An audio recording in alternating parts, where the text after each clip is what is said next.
مسلمانوں میں برے کام پھیلانا، مسلمانوں میں ایسے کام رائج کرنا جس سے مسلمانوں کا ایمان کمزور ہو، جس کو ہم برائی کہہ سکتے ہیں، گناہ کہہ سکتے ہیں، وہ کتنا بڑا گناہ ہے کہ رب نے فرمایا ان الذین یحبون ان تشیع الفاحشہ، بے شک وہ لوگ جو مومنوں میں برائی پھیلاتے ہیں، گناہ کے کاموں کو پروموٹ کرتے ہیں، لہم عذاب علیم فی الدنیا والآخرہ، رب نے فرمایا ایسے لوگوں کے لیے دنیا میں بھی رسوا کن دردناک عذاب ہے اور آخرت میں بھی۔ واللہ یعلم وانتم لا تعلمون، سورہ نور کی آیت نمبر 19 ہے کہ اللہ جانتا ہے، تم نہیں جانتے، لہذا رب جس کام کا تمہیں حکم دے وہ کام کرو۔ اپنی عقل سے سوچنے کی اللہ اور اس کے رسول کے سامنے ضرورت نہیں ہے، جو رب نے حکم دے دیا اس حکم پہ عمل کر کے دکھاؤ، بس یہی ایمان ہے۔ یہی ایمان ہے کہ رب نے جو حکم دیا ہے کہ یہ کام کرنا ہے، اس کام سے رکنا ہے، تیرا دماغ اس کام کو قبول کرے، اس حکم کو یا نہ کرے،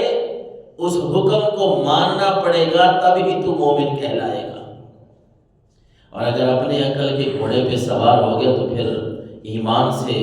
نکل جائے گا، کیونکہ عقل تو بہت ساری باتیں ایسی ہیں جہاں آ کے روک دیتا ہے کہ یہ کام اس طرح کریں گے تو کیا ہو جائے گا،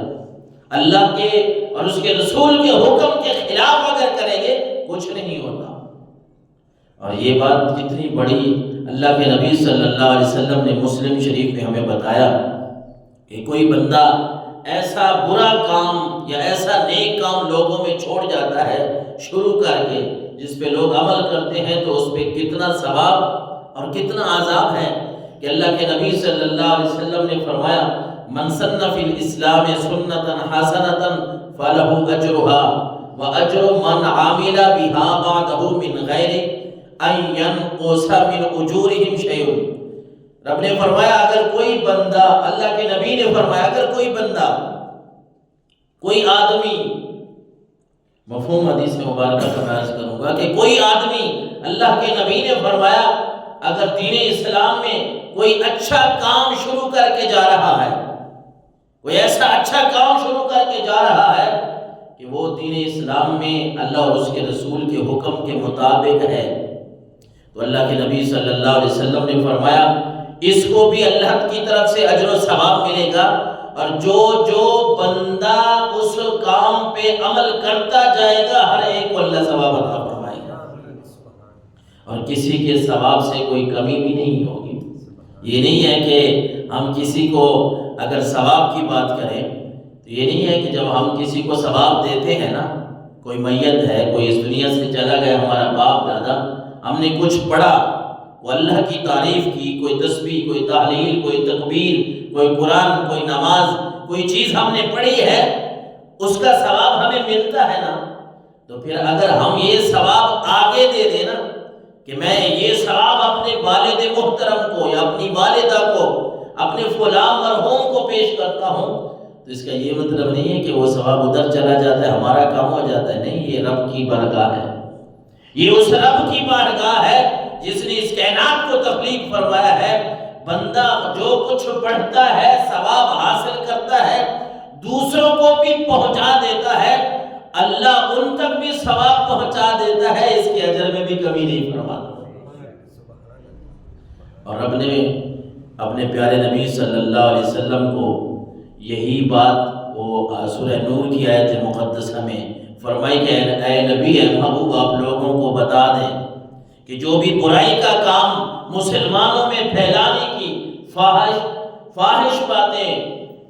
برائی کے، بے حیائی کے کام مسلمانوں میں جو رائج کرے گا وہ یہ بھی سن لے وَمَنْ سَنَّ فِي الْإِسْلَامِ سُنَّةً سَيِّئَةً كَانَ عَلَيْهِ وِزْرُهَا وَوِزْرُ مَنْ عَمِلَ بِهَا مِنْ بَعْدِهِ مِنْ غَيْرِ أَنْ يَنْقُصَ مِنْ أَوْزَارِهِمْ او کما قال صلی اللہ علیہ وسلم، حضور نے فرمایا کوئی بندہ اگر اس دنیا میں، دین اسلام کے اندر، اس دنیا میں رہتے ہوئے اسلام میں کوئی برائی، کوئی بے حیائی کا کام رائج کر کے جاتا ہے، شروع کر کے جاتا ہے، اس بات کا بھی ہمیں علم ہے کہ جب کوئی برائی کا کام ہو تو لوگ اس کی طرف لپک کے آتے ہیں، بڑے تیزی سے دوڑ کے آتے ہیں۔ اب ایک بندہ ہے، اس نے کوئی برا کام ایجاد کیا ہے، کوئی بے حیائی کا کام، فحاشی کا کام، عریانی کا کام، غرضے کے کوئی بھی گناہ کا کام اس نے ایجاد کیا، اس پہ خود عمل کر رہا ہے، لوگ بھی اس کو دیکھ کے اسی کام میں پڑ گئے، تو اللہ کے نبی نے فرمایا، اللہ کہ نبی صلی اللہ علیہ وسلم نے فرمایا جو بندہ دین اسلام میں کوئی بھی برا کام رائج کرتا ہے اس کو بھی اللہ کی طرف سے گناہ ملتا ہے،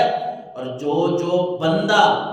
جو آدمی اس گناہ میں ملوث ہوتا جاتا ہے اس کا گناہ بھی اس کو بھی ملتا رہتا ہے،